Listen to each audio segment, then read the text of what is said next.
नमस्कार. उपयोगी माहिती चॅनलवर आपलं सगळ्यांचं स्वागत आहे.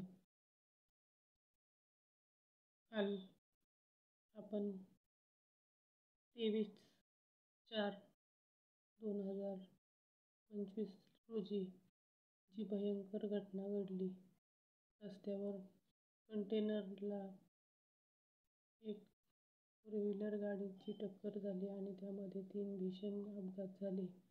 याविषयी माहिती कालच्या व्हिडिओमध्ये आपण पाहिलेली आहे. तरी त्याच्यात चूक कोणाची ते शोधून काढून त्याला योग्य ती शिक्षा ही देणं कायद्याचं काम आहे. तरी त्यामध्ये आमची भाऊजी दुर्गा कैलास गायकवाड हिला गंभीर दुखापत झालेली आहे. तरी ती वयस्क कुटुंबाला घेऊन गेली आणि ॲक्सिडेंट झाला. तिला माफ कसं करावं, तर ती देखील त्या ॲक्सिडेंटमध्ये खूप खाणावून तिच्या गेलेला आहे. असा विचार करून आम्ही तिला माफ करायचं ठरवलेलं आहे. पण पुढे भविष्यात तिने अशी चूक करू नये असं आमचं सगळ्यांचं म्हणणं आहे. तरी तुमचं यावर काय म्हणणं आहे ते कमेंट करून नक्की कळवावं.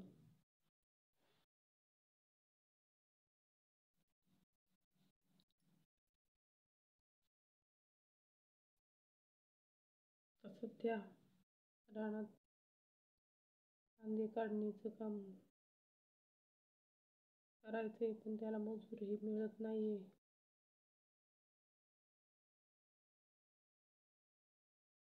सध्या यात्रा चालू आहेत त्या शेतातल्या गावच्या.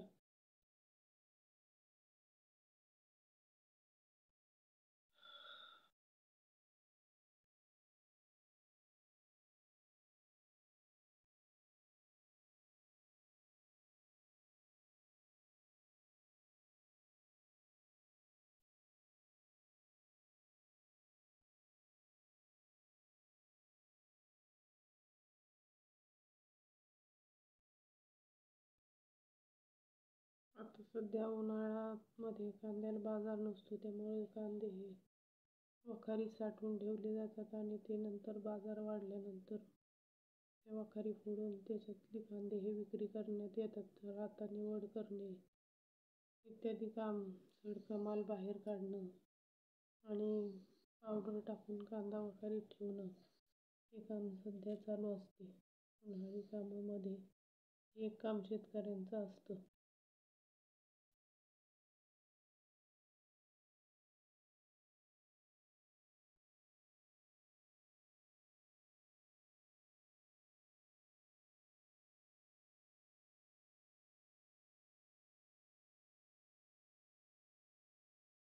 तुमच्या भागात काय कामं चालू आहेत ते कमेंट करून नक्की कळवावं.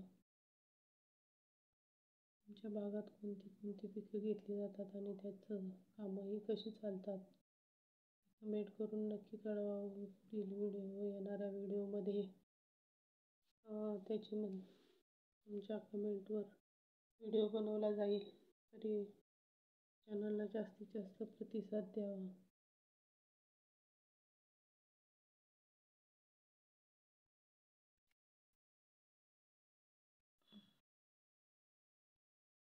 कांद्याचे पीक गोट खुडून वाळवणं, कुटणं, ते परत वाळवणं अशी कामं देखील चालू आहेत.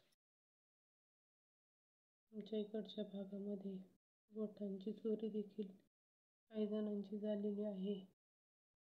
तर ऊसाच्या पलीकडे असणारे गोठे चोरट्यांनी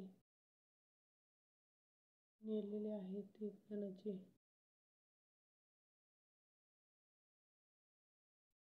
म्हणून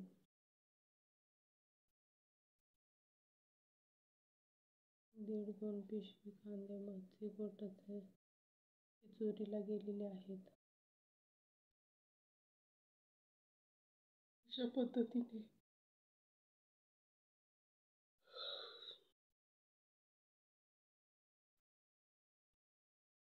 खेडेगावात कामं चालतात. तुम्ही कोणत्या भागात राहता आणि तुमच्या भागात काय कामं चालतात त्याची देखील कमेंट करून कळवावं. रानं मोकळी झाल्यावर त्यामध्ये शेळ्या मेंढ्या असतील तर त्या चारल्या जातात, चरायला सोडल्या जातात. उन्हाळ्यात जनावरांचा चाऱ्याचा प्रश्न हा भीषण असतो, कारण की पाणी हे कमी पडते आणि चाऱ्याला पिकांना पाणी तरी इतर माल नसतात, त्यामुळे चारा पिकांना माल शेतकरी हा पाणी देत असतो. तरीही पाणी कमी पडल्यामुळं शेतकऱ्याला जनावरं विक्री करण्याची वेळ चाऱ्याअभावी येत असते. उन्हाळ्यात चारा नसल्यामुळं जनावरांना बाजार देखील जास्त राहत नसतो, कारण चाऱ्याचा प्रश्न हा सगळीकडेच निर्माण झालेला असतो. तरी ऊसाचे वाढे हे महाग विकले जातात आणि ते शेतकऱ्यांना घ्यायला जास्त परवडत नाही. दूध जात असेल त्या शेतकऱ्याचं रोजचं, त्याला ती वाढे घ्यायला परवडतात, पण खाटी गुरं असतील तर त्याला ते परवडत नाही.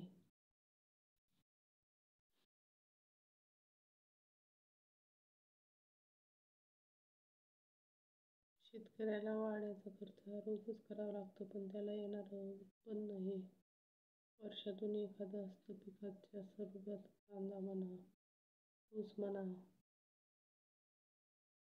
अशा पद्धतीने त्याला 1-2 उत्पन्नातूनच पैसे मिळत असतात आणि वर्षभरात त्याचा खर्च हा कुटुंबाचा उदरनिर्वाहाचा खर्च भागवून मजुराचा, जनावरांचा, चाऱ्याचा, शाळेच्या मुलांचा खर्च हा चालवावा लागतो.